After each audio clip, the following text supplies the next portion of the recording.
Hey friends, today we're at North Tongass Fire Department. I've been a volunteer here since about 2013. I was a EMT2 and a firefighter for quite a few years. Took a year off in about 2020 or so, and then came back in a smaller role as specializing in driving these tankers. That's tanker 8 behind me. That's our biggest tanker. We have 3 water tankers. And that's how we supply our water to our fires out here, because we have only a couple of fire hydrants in the entire north side of our borough. And so I come out here and practice driving as often as I can. I do help with car wrecks. Often I'm the one just holding the sign to control the traffic, and just kind of help with other tasks. And today we're going to take this truck out and do some practicing.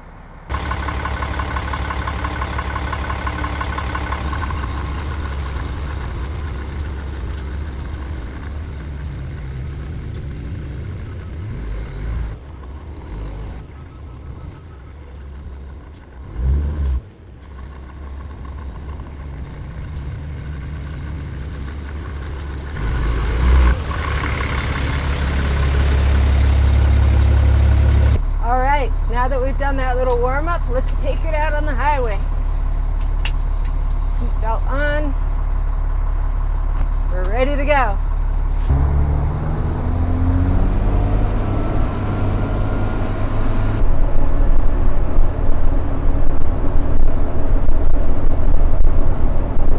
All right, we are headed down North Point Higgins Road right now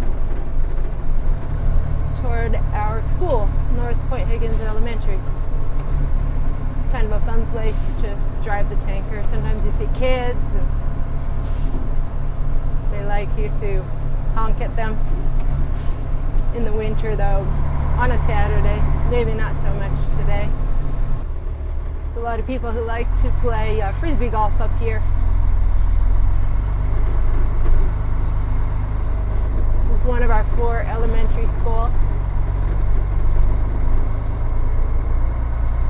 Put a whole frisbee golf course up here a little while ago.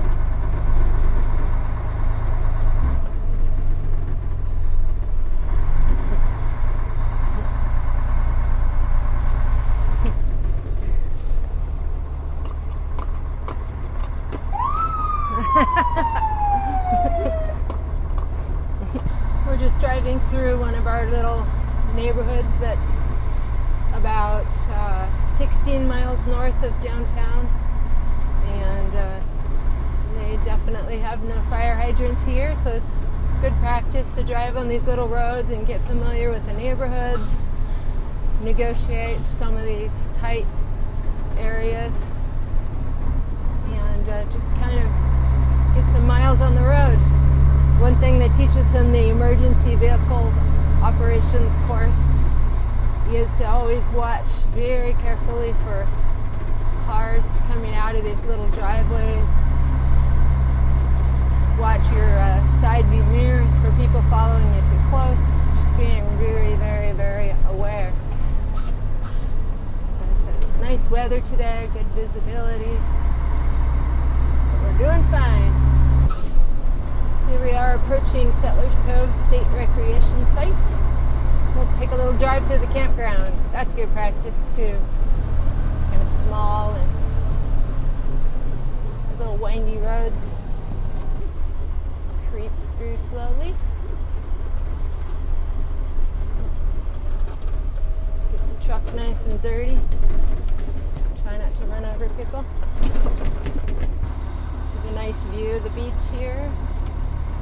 The channel.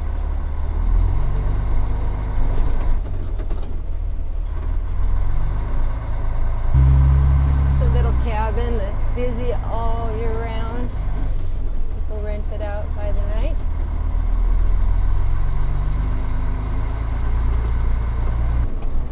To the very end of our highway north. That sign used to say end before someone did a bunch of target practice on it. Looks like I better turn here. That is the start of Lunch Creek Trail, which I will do a video about in the future. All right, here we are back at the station.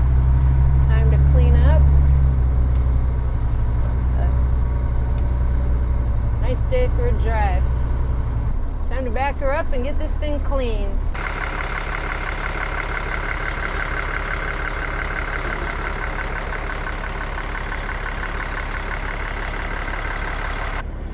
So behind this panel is one of the drop tanks where we pour the water in, and it is pulled out to be sent to the firefighters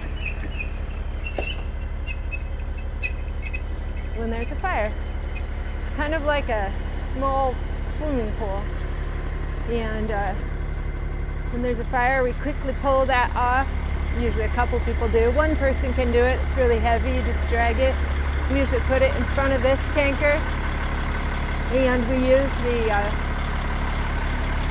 these discharges for the water coming out. Another valve. And on this side, we have all of our pump controls. You can send foam. It's for filling the tank, of course. This is the big one. This is where these suction hoses here are hooked up here. They come around the front here, and we put this in here into the full tank, and then when the other two tankers come, they will back up or come alongside the tank, and they will drop their water into that tank to keep a constant water source going, because we don't have the hydrants to supply water. And right here is one of the chutes that the water comes out of. There's more suction hoses in here. These lights tell us how full the tank is. Right now it's completely full.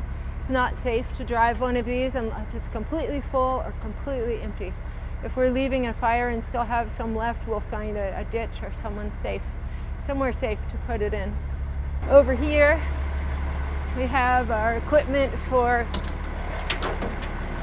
hooking up to the fire hydrants, have our wheel chocks, other stuff, bolt cutters. This helps to tighten these. We have these wrenches for tightening the joints between these parts, and have a little pump here, so if we need to pump water out of a different source, maybe a pond or something. So here's our other rigs at this station. This is Engine 8. Engine 8 is kind of an all-purpose vehicle. They have our firefighters' air packs in here, tarps, ice melt, and this one's a little easier to drive than the tankers. It's a little lighter. It does carry water, but much less than the tankers. Just got a lot of different equipment. We have chainsaws, a roof saw in case you need to have a fire that needs to be ventilated. It has a guard on it so you don't go too far through the roof, you just cut through the sheathing. Regular chainsaw, we have shovels, and there's axes, absorbent pads for spills. This is our brand new shiny rescue vehicle. This is a specialty vehicle, mostly set up kind of a priority for car wrecks. See, there's a crane up there on our highway, which is a 50 to 55 mile an hour highway. It's narrow, it's curvy, it can be very icy. We can get some pretty bad wrecks out here, and the cars often will go flying off into the ditch if they wreck. So that crane can help stabilize the vehicle while we help patients. And this one carries all kinds of rescue type equipment. So there we have some of the new equipment, like the jaws of life. We have the cutters, things to take vehicles apart if needed. Just a lot of heavy strapping and chains for stabilizing vehicles in car wrecks. This is one of our two ambulances. This is Medic 8. This is called Station 8. So all of these vehicles Or number 8, here's some more chainsaws on the rescue vehicle. And a big circular saw for cutting through metal and other difficult things. Big air tank for filling air packs. And both of our ambulances are set up pretty similarly. They're 4-wheel drive. We have a lot of very rough, difficult driveways out here in this rural area. Down here, there's all the firefighters' gear. Here's a pack for rescuing more like search and rescue missions, people who are in trouble or hurt up on trails. It's all set up with climbing equipment and medical gear. And this guy reportedly weighs about 185 pounds, and as part of our fitness test for firefighting, which I used to do before my knees went bad, we had to drag this guy by his little strap, and then we just drag him 100 feet across the floor. Once you get momentum, it's actually not too bad.